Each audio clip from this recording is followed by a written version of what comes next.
Comment restaurer la paix au Liban alors que ni Israël ni le Hezbollah n'entendent déposer les armes?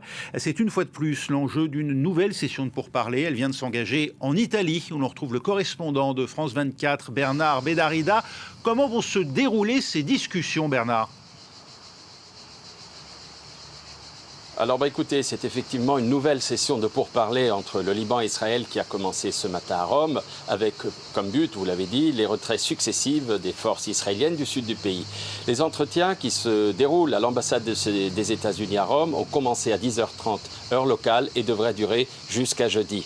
Alors le ministre italien des Affaires étrangères, Antonio Tajani, a encouragé les deux parties à poursuivre leur dialogue dans un esprit constructif, dans l'espoir, d'une mise en œuvre d'un accord cadre entre les deux parties.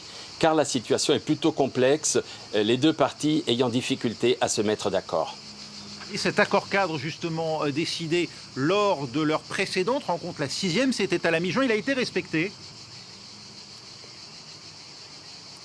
Écoutez, si les violences ont diminué depuis juin, Beyrouth continue de déplorer des frappes israéliennes sporadiques sur son territoire et dénonce des dynamitages dans le sud du pays. Le Hezbollah, vous l'avez rappelé tout à l'heure, ayant pour le moment rejeté à plusieurs reprises cet accord et refusant de déposer les armes, alors qu'aucun calendrier n'a été fixé pour un retrait complet des forces israéliennes du sud du pays. Merci Bernard Bédarida en direct d'Italie pour France 24.